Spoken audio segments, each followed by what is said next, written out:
Oi pessoal, tudo bem? Para quem não me conhece, eu sou a Ingrid, sejam muito bem-vindos ao meu canal literário.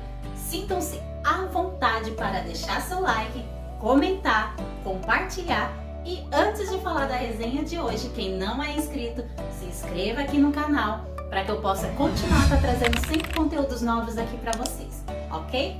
Então vamos nessa que a resenha nos espera! E o livro de hoje chama Propósito Azul, uma história sobre autismo. Eu gostei muito desse livro porque ele nos traz explicações de médicos, profissionais da área, cientistas, e essas explicações elas são intercaladas com os acontecimentos da narrativa do livro. Então a gente vai conhecer um pouquinho sobre o que se trata o livro, vamos falar um pouquinho sobre os direitos que o livro nos traz também para pessoas autistas. Eu tenho certeza que quem tem autista na família vai se identificar com esse livro, porque não tem como não se identificar. Eu, como mãe de autista, eu super me identifiquei com a história que o livro nos traz. Vamos lá falar um pouquinho sobre ele? Vem comigo! Então, já na introdução, os autores, eles abrem um pouquinho sobre a vida pessoal deles e nos conta como que foi para eles receber o diagnóstico do filho, né, que o filho foi diagnosticado com TA, transtorno de espectro autista, e como que foi para eles receber esse diagnóstico do filho, como eles lidaram com isso, né? Então, eles acabaram, depois do diagnóstico, se aprofundando no assunto, indo atrás de especialistas, pesquisando, estudando, foram a fundo para entender, compreender, conhecer o autismo. Então, munidos de toda essa informação valiosíssima sobre o autismo que eles foram atrás com médicos, cientistas, profissionais da área, especialistas em autismo, eles decidiram então criar um site para levar informação para outras famílias e além do site, eles deram vida ao Propósito Azul. E a gente vai conhecer um pouquinho a história da Rafaela. A Rafaela é casada com o Luiz Henrique e eles ficam encantados com o nascimento do primeiro filho, o Felipe. Só que com o passar dos meses, a Rafaela ela nota que o Felipe ele é um pouquinho diferente das outras crianças que ela observava, né? O Felipe ele quase não tinha contato visual. Ela, na hora da amamentação, ela não sentia aquela conexão, sabe, de mãe e filho. Ele não demonstrava carinho, ela chamava, ele não vinha. E não era diferente com o Luiz Henrique também, né? O Felipe também era assim com o pai. E o Luiz Henrique, no caso, o pai, ele não aceitava muito bem o fato do menino ser assim, né? E ele acabava jogando toda a culpa nas costas da Rafaela. Ele sempre descarregando nas costas dela o fato do garoto agir daquela forma. E a Rafaela, né, cansada de escutar as reclamações do marido, jogando a culpa nas costas dela, ela foi atrás de alguns médicos e ela escutava que ele era assim mesmo, o fato dele não falar praticamente quase nada, pela idade que ele tinha, era normal, cada criança tem seu tempo. Nossa, gente, quem nunca escutou isso de um médico? Fala a verdade, eu inclusive já escutei isso, mas lá na frente a gente conversa um pouquinho sobre isso. Então a Rafaela, ela foi atrás de profissionais para tentar entender, né, se tinha alguma coisa de errado com o filho dela, ou se era ela errada mesmo, como o marido estava apontando o dedo para ela. E ela escutava dos médicos que era só uma questão de tempo, para ela ter paciência, para ela esperar, que cada criança tem o seu tempo. Então a Rafaela acabava voltando para casa frustrada, se sentindo culpada, né, pelo filho ser daquela forma, e ela não conseguia entender por que que o filho não vinha quando ela chamava, por que que o filho não abraçava, não beijava quando o pai chegava do serviço ou quando ela chegava em casa. Ele simplesmente era como se os pais não estivessem ali, era como ele simplesmente ignorasse a existência dos pais quando estava ali perto dele, né? Só que aí ela acabou sabendo de uma médica muito conhecida, ela decidiu marcar uma consulta com essa neuropediatra. E na consulta, depois de 2 horas conversando com a neuropediatra, na avaliação, a neuropediatra vira para ela e fala: olha, senhora Rafaela, senhor Luiz Henrique, apesar do Felipe ser uma criança extremamente saudável, muito esperto, ele tem todas as características de estar dentro do TA. E como a Rafaela, claro, ela não tinha conhecimento algum sobre o TA, ela questionou a doutora: mas o que é isso, doutora? O que é TA? Meu filho vai morrer? A doutora, não, calma, explicou para ela que é transtorno de espectro autista. Ela voltou para casa junto com o marido, arrasada. E quando os dois voltam da consulta médica, enquanto a Rafaela tá lá chorando, tentando assimilar toda a informação, né, do diagnóstico que a doutora deu para o filho dela, e tentando juntar as pecinhas, né? Do que a doutora falou sobre o que é o transtorno de espectro autista e as características que o filho dela apresentava, o pai estava lá todo revoltadinho, largou ela lá, chorando, sofrendo, e foi afogar a revolta dele na bebida.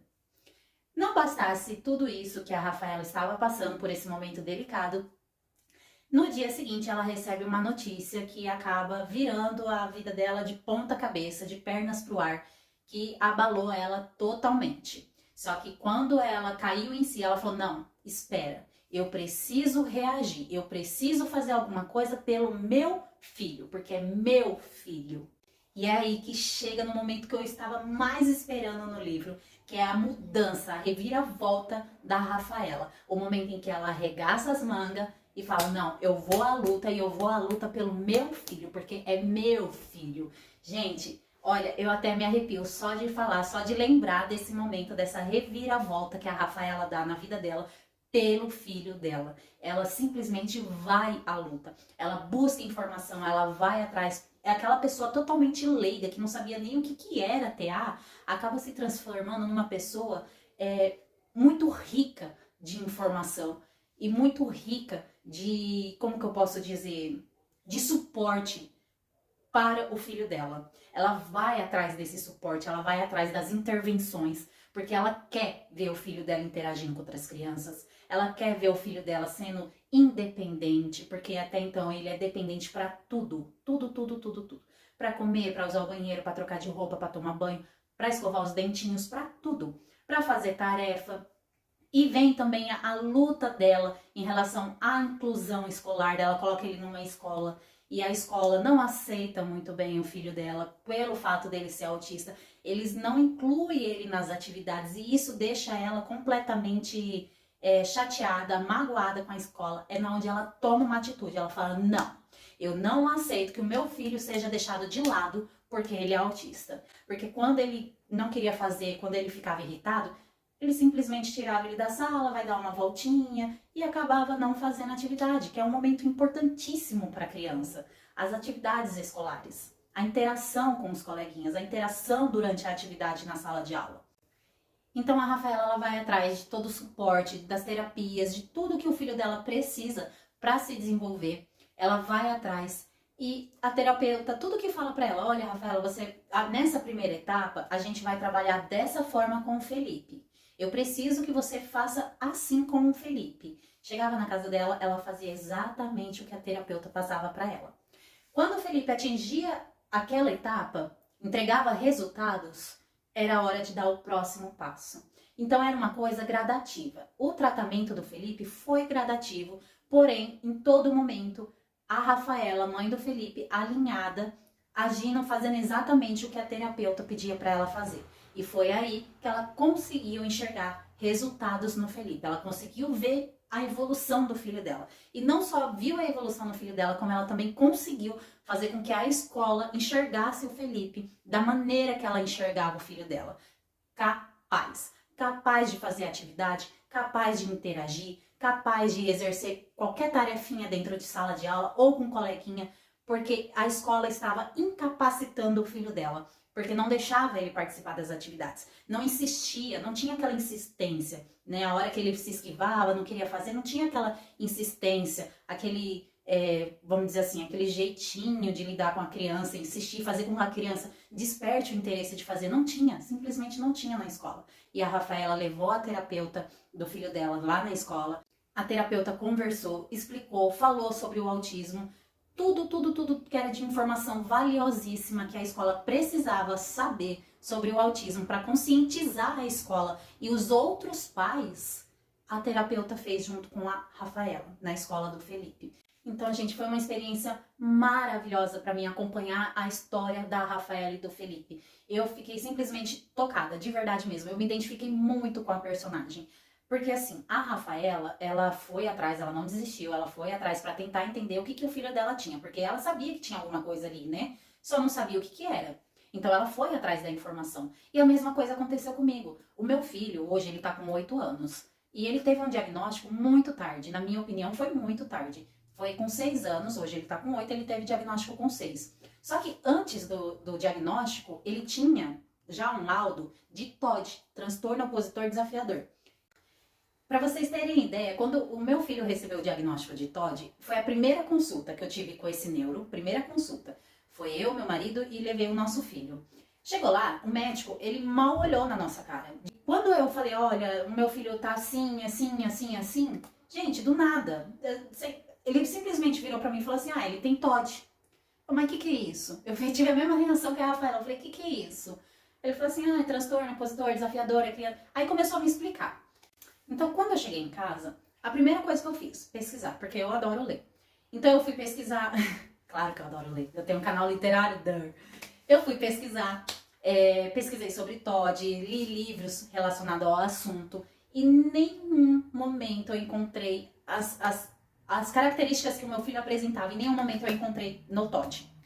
E eu não conseguia aceitar aquele diagnóstico. Aí foi numa das pesquisas que eu fiz que veio o autismo, né? Apareceu o autismo pra mim. E eu comecei a ler sobre o autismo, fui pesquisando, tal. Conforme eu ia lendo, sabe quando você vai ligando os pontos? Eu ia lendo as características, algumas coisas assim, eu falava assim, nossa, o meu filho é assim. Aí eu comecei a ver vídeos no YouTube sobre o assunto, de neuros, vídeos sobre, falado por profissionais mesmo, neuro, psiquiatra. E tem um vídeo que eu vi na Neurosaber, o canal Neurosaber, que fala sobre o autismo, que foi aquela viradinha de chave que deu na minha cabeça. Eu falei assim, meu filho é autista. Certeza que meu filho é autista. E por mais, gente, que eu tinha dentro de mim aquela convicção de que o meu filho não era TOD, o meu filho era autista, quando eu recebi o diagnóstico, a confirmação de que ele sim era autista, foi um baque pra mim. Por mais que eu tivesse plena convicção, foi um baque. Eu não sei explicar, mas eu chorei muito. Eu ficava pensando, meu Deus, o que vai ser do meu filho daqui pra frente, que não sei o quê. Eu praticamente era... Eu não sei explicar pra vocês o que passou dentro de mim, sabe? E quando surgiu a suspeita da minha parte, eu questionei o médico falou que ele não era autista, que cada criança tinha seu tempo, pra mim ter paciência, não ficar colocando a carroça na frente dos bois, que cada criança desenvolve no seu tempo. Exatamente isso que eu escutei, tá, gente? Escutei do pediatra. Então, mas mesmo assim, aí eu comentei com alguns familiares bem próximos mesmo, né? Falava assim que não, ele não é não, porque se fosse o médico já tinha falado. Não vamos dar diagnóstico que ninguém é médico, né? Vamos deixar que se tivesse que ser, já teria falado. Eu escutei exatamente isso. Não vamos dar diagnóstico que ninguém aqui é médico. Aí o que eu fiz? Eu me calei. Eu não compartilhei mais com as pessoas as minhas suspeitas. Eu simplesmente fiz igual a Rafaela. Reagi. Eu arregacei as mangas e fui atrás. Fui atrás de uma outra neuropediatra que foi o anjo na minha vida e na vida do meu filho. Que foi através dela que veio o diagnóstico, né? E por mais, gente, eu não sei explicar, mas por mais que eu tivesse certeza que o meu filho era... Porque dentro de mim eu sabia que meu filho era autista. Mas quando eu recebi o diagnóstico da doutora, da neuropediatra, eu não sei, foi uma coisa assim... É meio louco de explicar, eu não sei nem como explicar, mas foi um choque pra mim, que vocês não têm noção. Eu chorei muito. Comecei a pensar, fazer os questionamentos, o que vai ser do meu filho, como que vai ser a vida dele. E ao mesmo tempo eu chorava de, sabe aquele, tipo um alívio assim, porque eu tinha comigo, quando eu comentava com as pessoas, eu tinha comigo que as pessoas estavam me vendo como uma mãe que fica caçando as coisas pro filho, sabe? E eu não era assim, eu só queria entender o que o meu filho tinha, porque eu via que era diferente do irmão dele, né? Ele teve atraso na fala, ele teve atraso no desfraude, ele não interagia com outras crianças, ele ficava muito irritado com a questão do barulho, a seletividade no alimento também, ele tem, é pouco, mas tem. Quando ele fica muito empolgado, ele faz as garrinhas, né, com os dedinhos dele, ele fica assim, ele pula, ele gosta de pular, ele gosta de correr, e a mãozinha chacoalhando. Então eu vi aquilo e eu falava assim, gente, a dependência dele era muito grande comigo, muito grande. Então quando eu fui nessa neuro, eu cheguei nela e falei assim, olha, ele tem um laudo de TOD, ele é assim, ele toma tal medicação. Aí ela virou pra mim e eu comecei a falar tudo como ele era, os gestos que ele fazia, tudo que ele fazia. Ela virou pra mim e falou assim, olha, por enquanto eu vou desconsiderar esse laudo que ele tá, vou manter a medicação, mas eu vou pedir alguns exames e alguns relatórios e testes que você vai estar trazendo para mim na próxima consulta. Eu falei, tudo bem. Gente, ela me deu um questionário para me entregar para a professora dele, para ela responder esse questionário, para ela saber como que o meu filho era em sala de aula. Ela pediu o relatório da psicóloga que fazia acompanhamento com ele desde os 3 anos de idade. Ela me pediu alguns testes que é feito por especialistas, neuropsicólogo, psiquiatra, neuropediatra. É uns testes para ver se a criança ela tem autismo, se ela apresenta algum outro transtorno, alguma síndrome, alguma outra coisa. Aí eu fui atrás de uma neuropsicóloga na minha cidade que aplicava esses testes. Foram 6 sessões que ele fez. Deu uma pastinha de umas 15 folhas e lá tudo detalhado, os testes que foi aplicado nele, tudo belezinha. Levei o relatório para a professora na escola, ela respondeu todos os questionários, as perguntinhas do questionário que a doutora tinha solicitado. Peguei o relatório da psicóloga, levei tudo para a neuro. A hora que ela juntou todos esses documentos que ela me solicitou, que ela leu, ela bateu o martelo.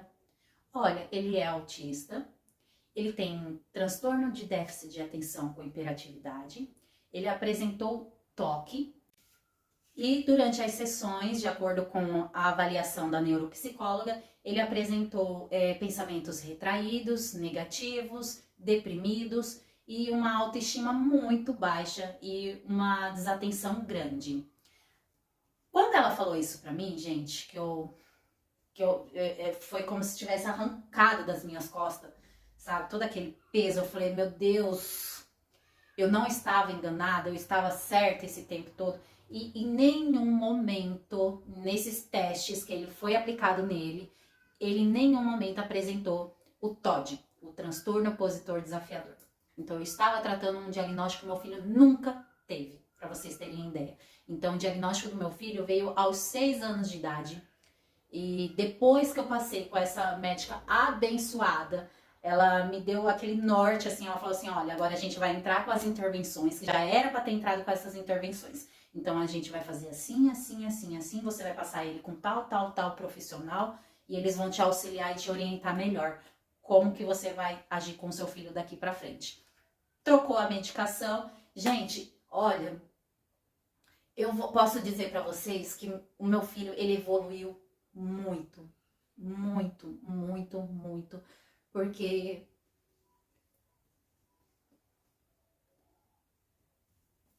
era difícil, era muito, muito difícil, foi muito cansativo, é cansativo ainda, sabe? Mas é uma coisa assim que eu acho que só quem vive na pele vai entender o que eu tô falando, só quem vive na pele. Porque foi... E hoje eu olho, minha maior riqueza é o meu filho. Tudo que eu faço sozinha. Eu não tenho ajuda de ninguém, sabe? Em relação ao tratamento dele. Sou eu quem corro atrás, sou eu que levo nas terapias, sou eu quem dou as medicações no horário certo, sou eu quem auxilio ele nas atividades dentro de casa, sou eu quem auxilio ele em tudo que ele vai executar. Hoje ele faz muita coisa sozinho, ele não tem mais essa dependência grande que ele tinha, sabe? E é o meu maior orgulho, é o meu maior orgulho. Então, quando eu me deparei com a história da Rafaela, eu chorei, porque eu senti, a luta dela foi a minha luta. Eu chorei com essa personagem, de verdade. E o livro, ele nos traz, assim, os direitos de forma bem didática, de forma bem... de fácil compreensão, muito fácil compreensão mesmo, os direitos do autista. O livro também, gente, ele fala, ó, para vocês terem ideia, olha só o tanto de riqueza, de conhecimento que esse livro traz pra gente. Esse livro, ele fala sobre o tratamento, causa, diagnóstico, propósito, inclusão profissional, inclusão escolar, direitos, medicação, impacto do diagnóstico e arte inclusiva. E todos esses tópicos que o livro traz pra gente é intercalado com os acontecimentos na vida da Rafaela. Então acontece tal coisa na vida da Rafaela, aí vem, intercala com uma explicação de um médico, de um cientista, de um profissional da área. É muito interessante. Para vocês terem ideia, não sei se dá para ver. Olha o tanto de marcação que eu fiz nesse livro, gente. De tão rico de informação que esse livro é. E foi maravilhoso para mim, muito bom. Eu já conhecia bastante assim sobre o assunto, mas acho que quanto mais a gente aprende, mais a gente vê que a gente não tinha conhecimento de quase nada. É uma coisa meio louca de dizer, sabe? Eu não sei explicar, mas parece que mesmo eu tendo pesquisado muito, ter lido vários livros sobre o autismo, sempre que eu leio algum outro livro, ou eu assisto uma live de um psiquiatra, de um neuro, que fala sobre o autismo, é como se eu não soubesse de nada, de nada. Eu não sei explicar, sabe? E aqui no livro, no finalzinho do livro, ele fala um pouquinho sobre os direitos, né? Direito das pessoas com a deficiência, a lei, né? Que tá tudo dentro da lei, como comprovar o autismo, atendimento preferencial, imposto de renda, meia entrada, remédios de graça, cartão SUS, compra de veículo com isenção de IPI, ICMS, isenção de IPVA, passagem aérea, discriminação, vaga especial, transporte municipal, isenção de rodízio, passe livre, cadastro único, acompanhamento escolar, matrícula escolar, vagas de emprego, convênios e terapia. Gente, é muita informação. E tem muito mais coisas aqui, muito mais direitos que eu não tô falando aqui no vídeo, porque eu quero que vocês leiam esse livro. Leiam Propósito Azul, uma história sobre autismo. Eu tenho certeza que quem vivencia na pele famílias de pessoas com autismo vai se identificar com esse livro. Vai se identificar, vai se emocionar com a Rafaela e com o Felipe, com a história, com a luta dela em buscar ajudar o filho dela a se desenvolver, a ser independente dela, sabe? A interagir com os coleguinhas, a dor dela. Você sente a dor dela quando ela menciona que o filho dela não era chamado para a festinha de aniversário dos coleguinhas por conta do comportamento que ele apresentava. Então, assim, nossa, não tem como não se sensibilizar. Então é isso, meus amores. Eu vou ficando por aqui. Quem não é inscrito, se inscreva no canal, deixa o seu like. Eu espero que vocês tenham gostado. Desculpa se esse vídeo ficou extenso, ficou muito longo, mas eu tô me sentindo leve de ter falado aqui, compartilhado um pouquinho também, não só do livro, mas da minha vida, do diagnóstico do meu filho com vocês, tá bom?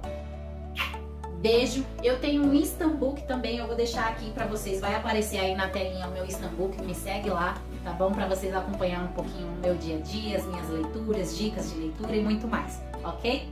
Gente, beijo, fica com Deus, até o próximo vídeo. Tchau!